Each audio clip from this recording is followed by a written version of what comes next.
Welcome to ప్రజాప్రతినిధి news.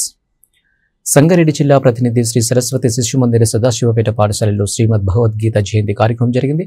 ఈ కార్యక్రమానికి వక్తగా శ్రీ ప్రకాశం గురూజీ గారు వచ్చారు. వారు మాట్లాడుతూ భగవద్గీత శ్లోకాలను చదివి వాటి భావాలను అర్థం చేసుకోవాలని, మన నిత్య జీవితంలో పాటించాలని తెలిపారు. అలాగే పాఠశాల ప్రధానోపాధ్యాయులు తమ్మలి సంగమేశ్వర్ గారు శ్రీకృష్ణుని కుచేలుని మధ్య ఉన్న స్నేహబంధం గురించి విద్యార్థులకు అర్థవంతంగా వివరించారు. అలాగే విద్యార్థులు కొన్ని శ్లోకాలు గీతకు సంబంధించిన కార్యక్రమాలను నిర్వహించారు.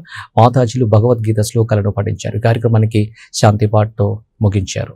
అందరికంటే ఆనందం అనిపిస్తుంది అన్నమాట. అందరికంటే చాలా చాలా నేను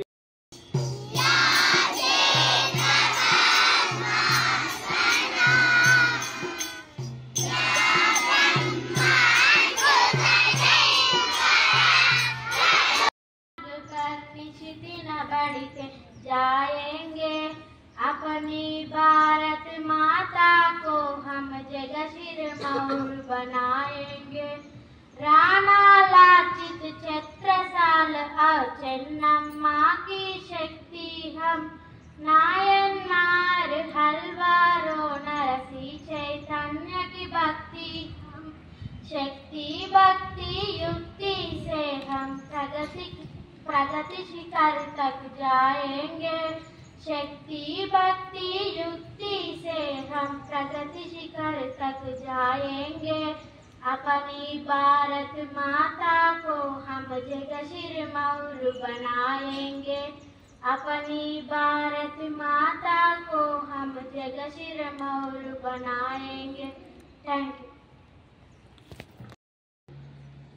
అంటే అప్పుడంతా తెలుగు మీడియం హై స్కూల్ ఉండేది.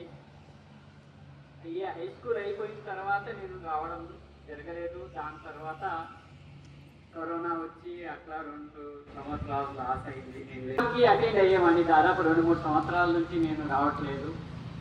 టీచర్లో కూడా ఒక్క టీచరే ఉన్నారు ఇప్పుడు నాకు పరిచయం ఉన్న వాళ్ళంతా కొత్తగా. ఎందుకంటే మేము కూడా 4-5 సంవత్సరాలు కలిసి పనిచేసాం ఇక్కడ. సో తెలుగు మీడియం పోయిన నుంచి అయిపోయింది. సో ఎక్కువ టైం తీసుకొని మీకు.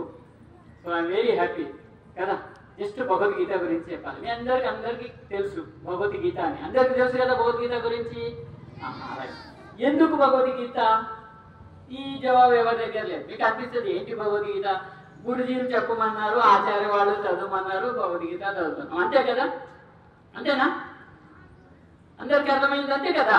కదా ఇప్పుడు మీ అమ్మ గుడికి తీసుకుపోతుందంటే అంతే తెలుసు. మా అమ్మాయి కూడా గుడికి పోతా, దండం పెడతా, వస్తా, అంతే కదా. గుడికి ఎందుకు పోతున్నావమ్మా అని నీకు అడిగినప్పుడు బాబు కానీ పాపాలకు ఏమంటారు మీరు? ఎందుకు గుడికి పోతామంటే ఏం చెప్తారు? ఏమో మాకు తెలియదు గురించి, మా అమ్మ తీసుకెళ్తుంది, మా నాన్న తీసుకెళ్తాడు కనుక మేము గుడికి వెళ్తాం, అంతే కదా.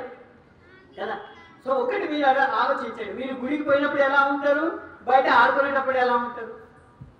బయట ఆడుకున్నప్పుడు చాలా గందరగోళంగా ఉంటారు. కానీ గుడికి పోయేటప్పుడు అమ్మ చెప్తుంది దేవుని దగ్గర పోతాను, దండం పెట్టాలి, ప్రశాంతంగా ఉండాలి కదా.